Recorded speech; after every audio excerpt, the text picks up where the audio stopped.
What's up? Black men have to live in reality about changing their lives and community. You are a black man trying to self improve and gain a grounded identity in being a black man. I have a deep dive guide on all the things of learning who to look up to in black history, eating healthier, having a more calisthenics based workout, becoming more financially literate, and also learning to come together with other black men on a week to week basis to self improve and gain a grounded identity in being a black man. If you're interested in that, link for that will be in the bio section of my YouTube channel. Just click on my channel. You'll see the link right there in the bio section. Click on that, internalize that, and become the strongest version of yourself as a black man. Now, one thing I really hate to see is black people, black men putting on a victim mindset.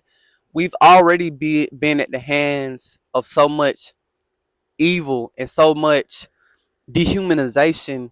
We cannot depend on a God in the sky. We cannot depend on our enemy to save us. We cannot depend on reparations, right? And I really like to focus on tangible improvement in a individual's life. I understand that me just having a conversation around this isn't the key. That's not going to really do anything. Excuse me. That's not really going to do anything, right? It's really when we come together on the things that we need to do to improve. So our health, our relationships, making more money. When we come together on a week to week basis to improve those things, that's what's going to get us ahead, right? But that starts with us taking agency and saying, you know what, this is my problem. I have to find a solution to that problem.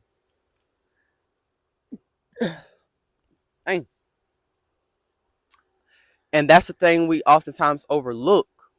We think that stuff is just going to get better out of nowhere. You can see so many black people and they can see the problems with the world and what's going on with black people. Like just recently, you can see about a whole bunch of stuff going on with black people being shot. They coming up disappearing. Don't nobody know what happened to somebody. People, little kids being shot. All this type of stuff, and we see that black people they don't have a united front about things, right? And we don't have like real like a we don't have like a monolith. We don't have like a real like organization or movement for black people. Why? We don't really have that. Even though you can try to say we do, we don't have that because it's rooted in what our enemy gave us. A Hebrew Israelite. That's ineffective. That's ineffective because guess what? They're waiting on God to do it for them, right? Uh, a lot of these other movements, they're not based around really building their own government, having their own sovereignty, right? It's always an attachment. It's always clinging to something to save them, right? We don't have nothing that is truly our own that we can come back to help us, that gives us power, right? And let me say this too. We oftentimes think that the black community has everybody in the black community has to come together, right? That's not true. That's not true. The black community is going to be saved by a minority of black people. That's what I had to understand. That's what I'm understanding now. And so that's why it doesn't matter if you getting a million views. It doesn't matter if you have a big influence. It matters about that small, tight knit group of committed black men who are trying to change the world, right?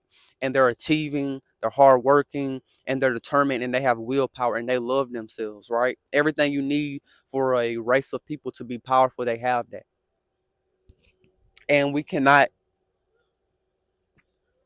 cling to thinking that everybody has to be a part of that. All the black people have to come into that, right?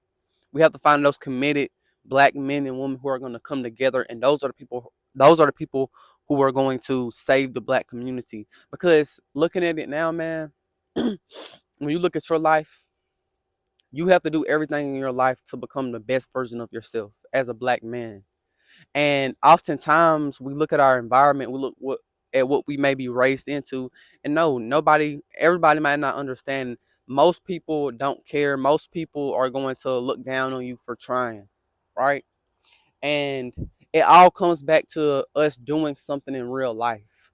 You know, that's what I say when I say living in reality. When you live in reality about your problems, you see that there's not actually a God around here who's saving people, right? You start to see that the white man, the government is not for you.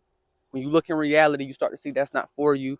No, the only person who can be for you is you and like-minded individuals. And when y'all come together, y'all can take over the world. Y'all can change the black community, you know.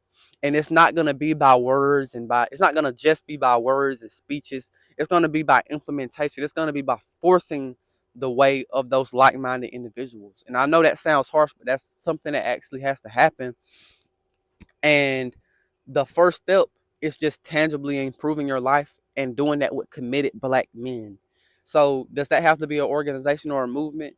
No, but it can be. And I feel like that should be the bigger goal. But I feel like any black man watching this, if you really want to improve your life, actually get around like minded black men who are committed to improving, and they're not jealous, they're not looking down on anybody, and they're willing to add you a part of their group to improve with each other, right? And I have a movement that I'm trying to build in real life where we come together, work out, developing our eating habits, learning black history, developing our relationships in our lives, mastering our sexual energy, and also learning entrepreneurship and developing those habits, our work ethic, and just basic making money, working hard, those type of things, right? And staying committed to our goals. And I think that that is something that's way better than listening to a preacher. If we can come together on that, that's superior to coming together just to hear a preacher every Sunday, right? That's superior to thinking that the government is going to pass a law where we're going to do this and this policy is going to change. No, it's all about what we can do for ourselves, and we have to force that, and we have to do that together, and we have to be in harmony and have a prosperous culture. Because if we don't have that, then we are at the hands of what the government can do to us, right? And I've said this for a while. We think so inferior of ourselves. We think that we can't create something for ourselves. We think that we can't change our lives.